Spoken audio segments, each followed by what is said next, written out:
Good morning to all of you. Welcome to 2-in-1 Ministries today.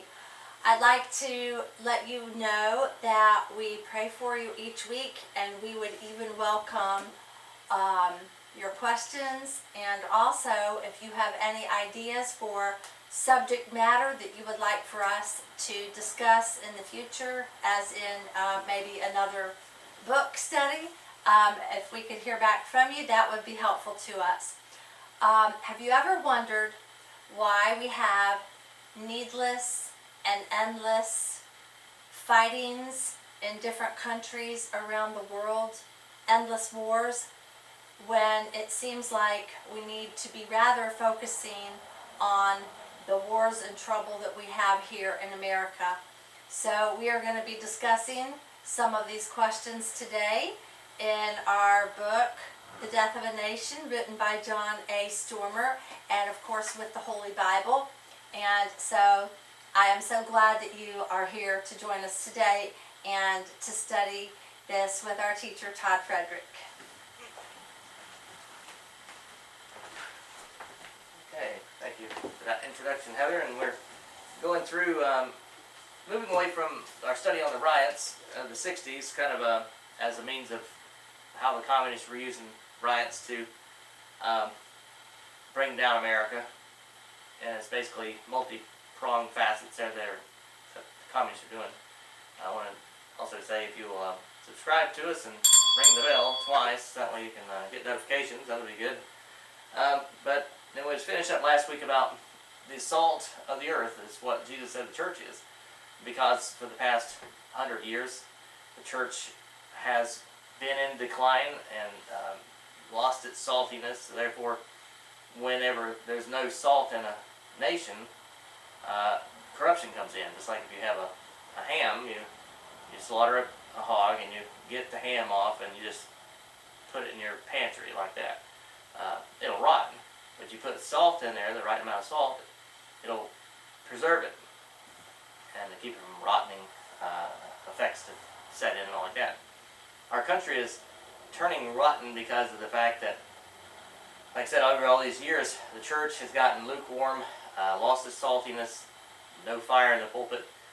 Pastors are involved in oftentimes sins of either one or more of the Ten Commandments being broken. They're in either adultery or pornographic stuff, the Masonic order, you name it. And their children are being raised up in that duplistic society, and so then they're growing up being twice-fold more of a child of hell than they are. So we need to put the salt back in our lives, speak forth truth, live it out as Christians. This is the only way that we can turn the country around, and when we get righteousness back in the nation, then the people will rejoice. And so when we get righteousness too becoming the norm, then you'll have people running for office who are righteous. With what we have now, we've gotten, as we talked about, the decades now of communist professors, teachers, basically bringing up for the past two generations people who are embracing socialism and communism, and they're now our leaders, like Cortez and Maxine Waters and these others. Just look across all the Democrats, and you'll see that a good portion of them are of this ilk. So one of the other tactics of the communists is that they will so ensnare us in endless wars that their hope is that, as Senate Preparedness Subcommittee had warned, the enemy's strategy is to engage us in protracted war, and I might say wars of attrition, which will tax the patience and undermine the determination of American people to resist once the true cost in precious blood and treasure is fully realized. So we're talking, in this time when the book was written, John was talking primarily about the Vietnam War. Of course, it was a very much hated war. You had people like Jane Fonda and others who were belittling our troops and much of this media hype about, the troops should come home and like that, and they should have, but they should have came home with victory. But as we'll get into it, the people in our leadership in Congress in Washington D.C. were basically preventing us to win the war. They would say, don't strike this facility and don't bomb that munition tanker and so forth.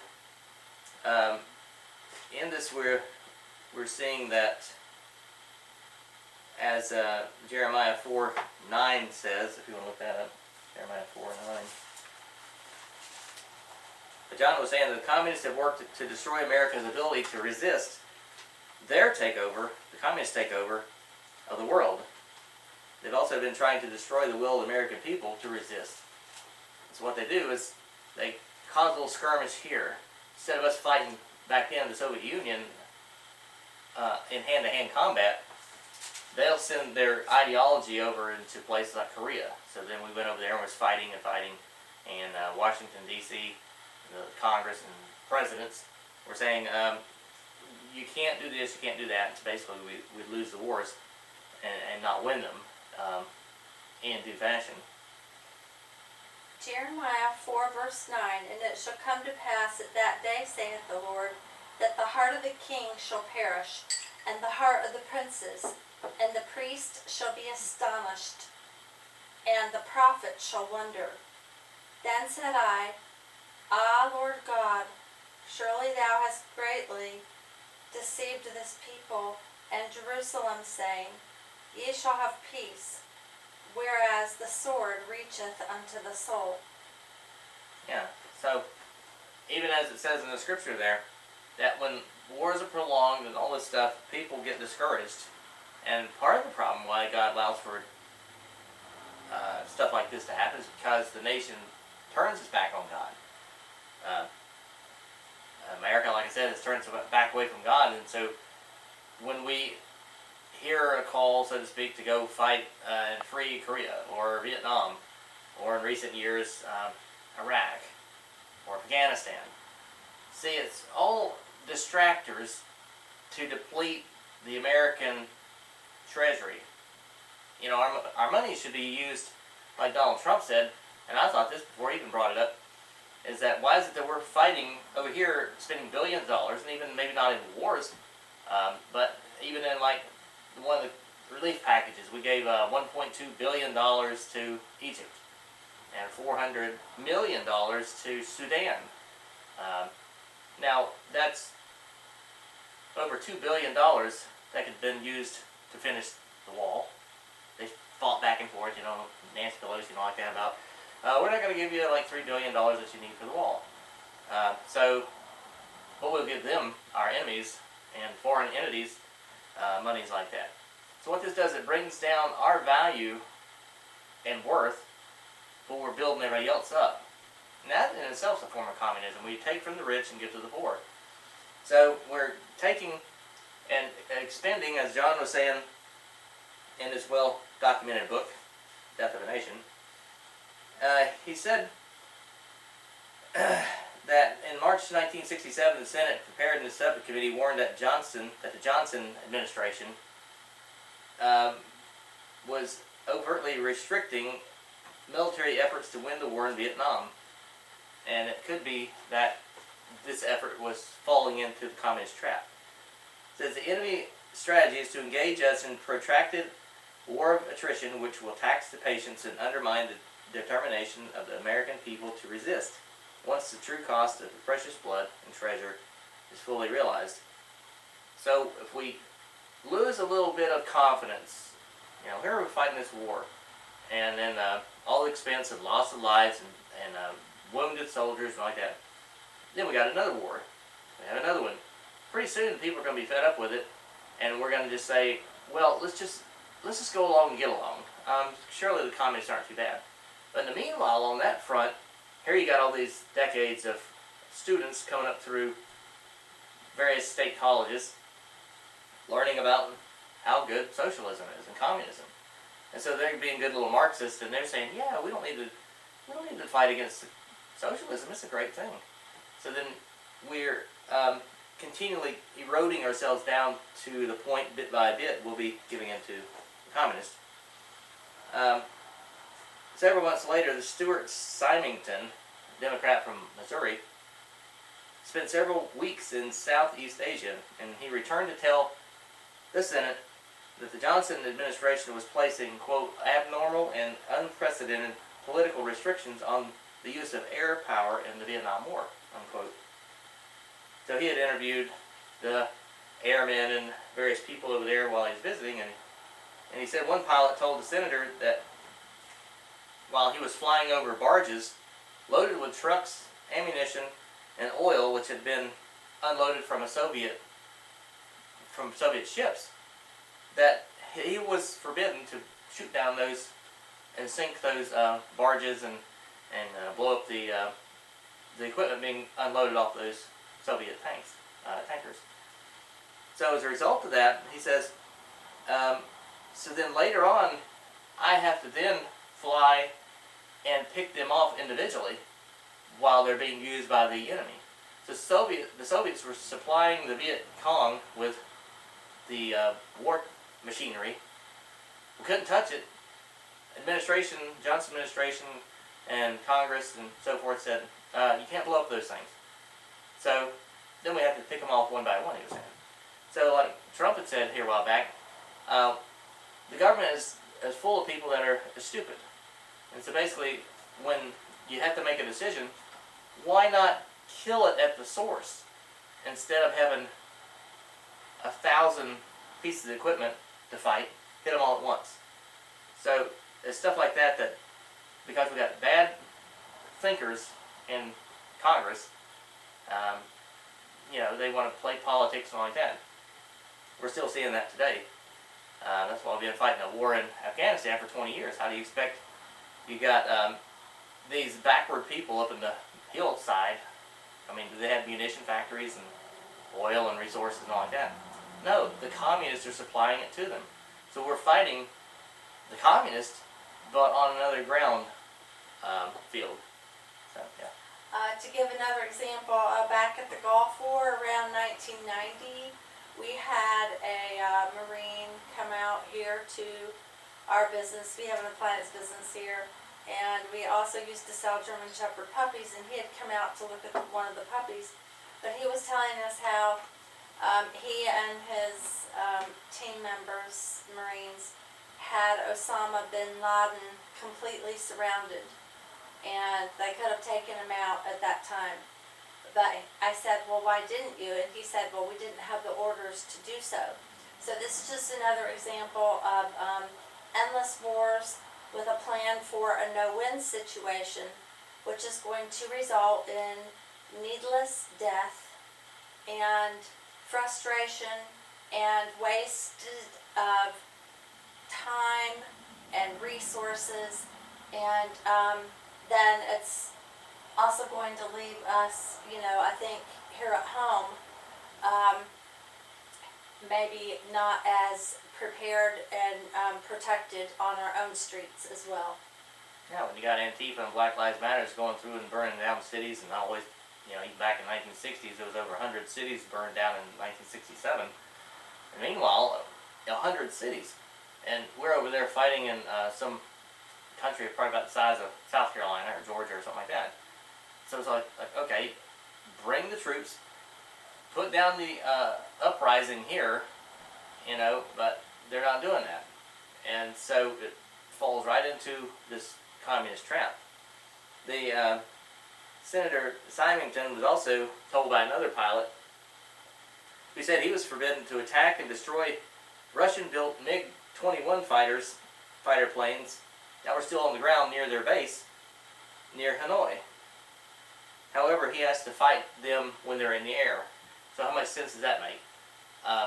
When we fight a war, when we do a decision, we need to do it with the idea to win, not sit there and say, well, okay, let's give them a fighting chance. No, you go in, you take out the enemy, and you kill them, and you be done with it.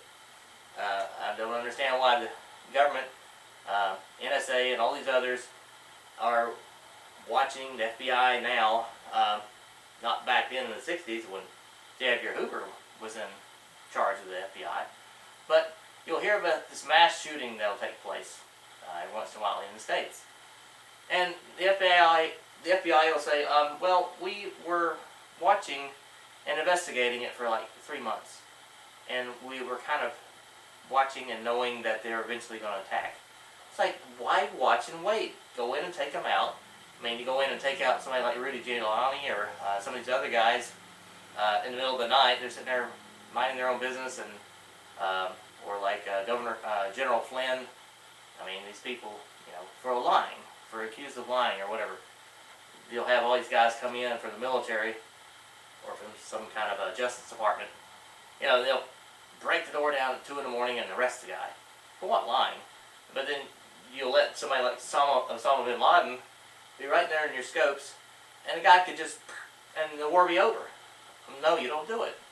So what you need to do is, you need to just quit and go get you a job working, flipping burgers or something like that, instead of wasting lives, because as we see, this one report here talked about that there was a situation where there was ground that was gained at the demilitarized zone, or I guess you could say they called it the demilitarized zone, which separated the North and South Vietnamese countries. It says it was totally cleared by the Marines of the North Vietnamese who were encamped in there. So our Marines went in there and removed many of them, killed them, and pushed back them. And so for like 2 weeks, they were given the ability to have that ground, the military, our military. But then Washington, the think tanks at the Pentagon said, well, you need to pull back. Well, it was advised, some of them who were on the ground over there said that if we pull back, then in an interview, they said at the time, the Marine infantry was about 119 Marines had died as a result of that, trying to gain that ground. So they lost 119 Marines. 817 were wounded. And this Marine infantryman was quoted as saying, what's your reaction to your being told to pull back? And he said, I quote, these bastards will be back in here the minute we leave, unquote. Well, it's about 5 days later, says a battalion of Marines were sent back into the same area, and they were ambushed, and then there was over 93 that was killed, and another 309 were wounded. Then the third time, the Marines were withdrawn, or the second time they were withdrawn, and so then 3 weeks later they went back in. They were told, go back in and take the ground back. So then 23 more men were killed and 191 wounded. So all in all, you had over almost 250 Marines killed just for a little stretch of land, and about 1,200 or so wounded. I mean, it's like we have incompetence in Washington and in the Pentagon. And when we have, whether it's domestic or external threats, it's like we need to have people who know how to make sense and make good judgment calls. And we got Biden that was saying the other day in a speech about how that the main problem in America is white supremacy. I don't see any of that. The main problem in this country is not whites running down the streets, except they're in Antifa and Black Lives Matters. Those skanky white guys who were communists, burning down buildings and injuring people, and in some cases killing people. So we got it all backwards, and the media's got it all wrong too. So what we need to do is say, okay, the enemy within America is communism. If you want to go back and look at one of our videos that we did several weeks back, it's called The Enemy Within. Communism, the enemy within. So we see all this stuff here. We're not learning our lessons. The same thing happened in Korea. In fact, it says that Senator Symington had been the Secretary of Air Force during the Korean War when General MacArthur and Clark were not allowed to bomb the Yalu River bridge over which the communist supplies flowed. So the very same, maybe he learned his ways. Maybe he repented of it. But this Senator Symington, who was saying we need to make decisive decisions in Vietnam was himself in a position of telling people orders for the Korean War, and he told them not to bomb the Yalu River Bridge, which is where all the ammunitions and munitions and troops and all like that came across to fight our troops. So we need to contact your congressman and people on the with NSA or with the Pentagon or these people who are in charge of making these big decisions. You need to say we need to go either kick their tails, blow them up, and get out. If you losing civilians, well, we're losing civilians here in America. You're doing nothing about it. There was a guy I just read about yesterday. He pled guilty to involuntary manslaughter somehow, where he claimed that he was on drugs, doing drugs, and his girlfriend, when he woke up, she hanged herself, and since she was dead, he cut her fingers off, and then took a knife and filleted her tattoos off her body, and then dumped her body in a barrel, and so it's like, what, why spend all the time trying to figure out everybody else's problems? We need to solve the problems in this country, implement the penal code of bringing back the death penalty, and just make it swift, to give them a firing squad. So we need to have a look at the history of our country and learn from it, and not repeat it, and certainly not placate to the communists. Let me add a real quick point in here. I would have to say that our main problem is that it's not the color of our skin, whatever color that might be, but it's our hearts. We are all lost without a Savior. There's no hope for our country without Jesus in the equation. And each one of us will have to meet our Creator when we die. So we have to ask ourselves, am I ready?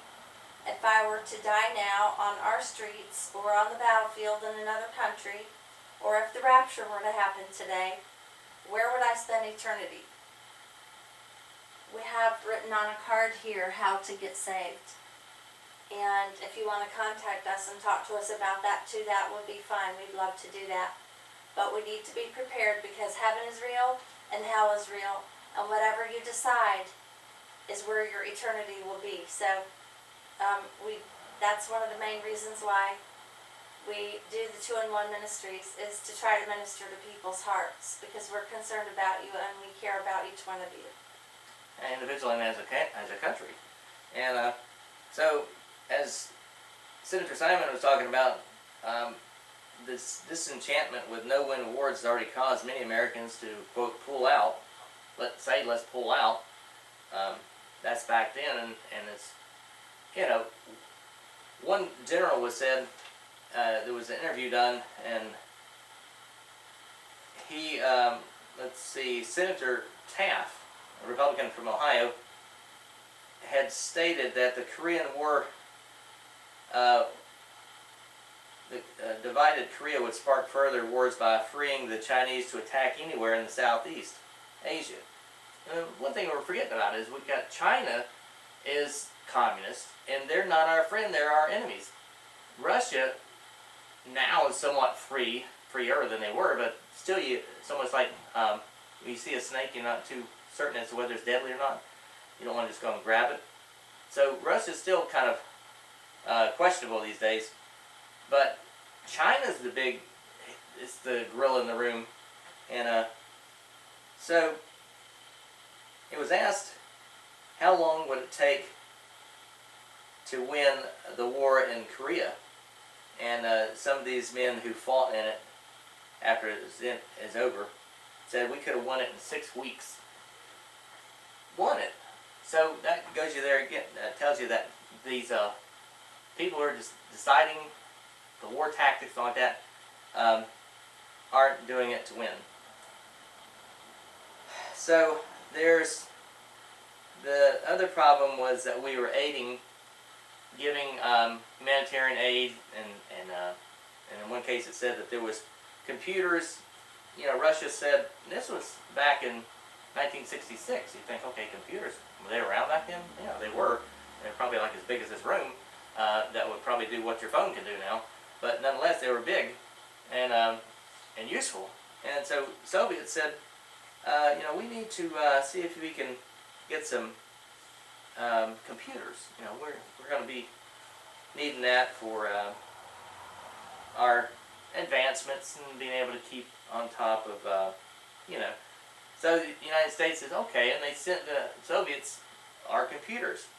And so what they do, they just took the computers and used them to make their own country stronger and improve their abilities to win against us. So we give them all these supplies, but it said